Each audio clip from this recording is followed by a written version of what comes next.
My name's Sophie. I've been a copywriter and outreach consultant at ICOM for 1.5 years now, and I mainly work with bloggers, journalists and brands. My name's Becky. I've been at ICOM technically since 2013, but full-time since 2015, and I do blogger outreach for consumer brands. My name's Steph. I've worked at ICOM for nearly 4 years now. I outreach to loads of different types of sites, so that's from fashion to tech and to science as well. It really differs. Sometimes it can be recommendations from colleagues, sometimes it's just a simple Google search. Every now and then I'll go on Twitter and try and search for people's bios. We'll all share contacts and be able to pass on details that way, so that's good. When I'm looking for fashion bloggers, I'll go on to, say, one of my favourite bloggers, and then I'll just have a look on their Instagram, because I find that there's quite a good network of bloggers that all sort of talk to each other and share each other's stuff. So that's one way of doing it, is through social media. And then I also use a Response Source PR database, which has quite a good selection on as well. What I initially go off is just how the blog itself looks, if it looks nice and clean, if it's easy to find all of the information, if the images are nice and the writing is nice. And then depending on what the brand specifications are, we'll maybe look at the social media, how many followers they've got and things like that.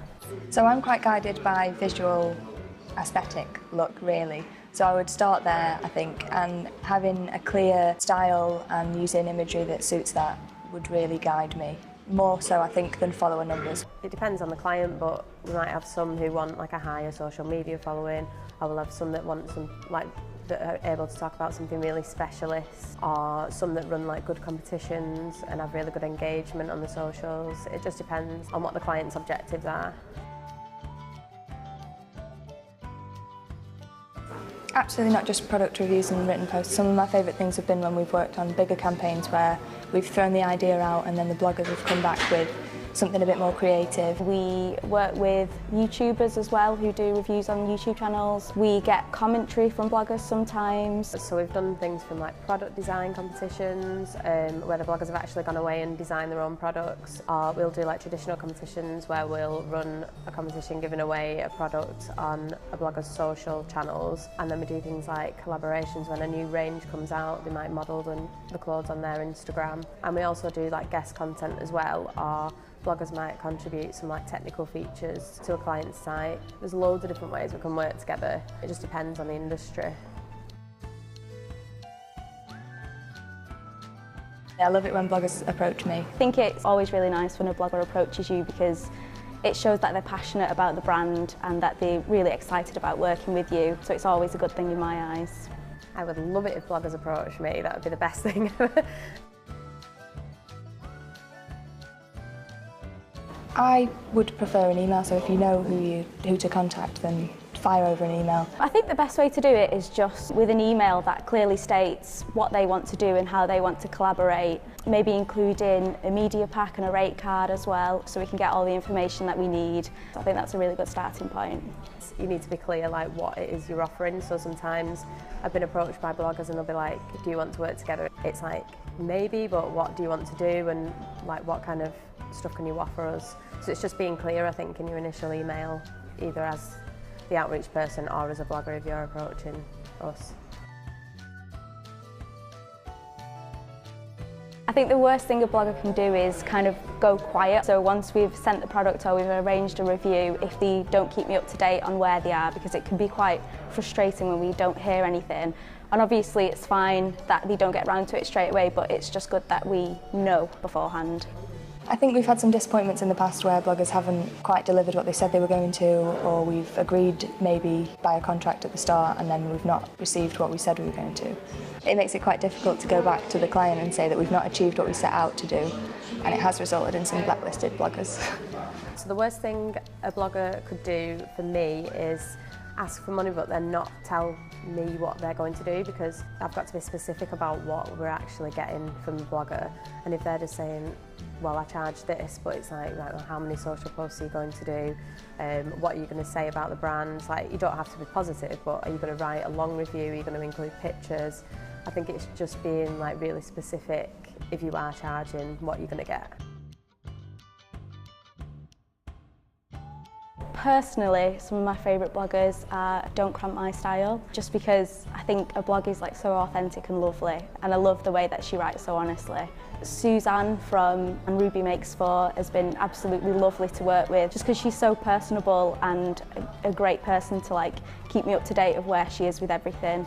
She's really professional and she gets everything done really quickly, which is always great. I find a new favourite blogger every week. My firm favourites are Swoonworthy, because the coverage that she delivers is just incredible, and Anna at Don't Cramp My Style, and Jen at Love Sheep Living, because they're all really good to work with, good at emailing back.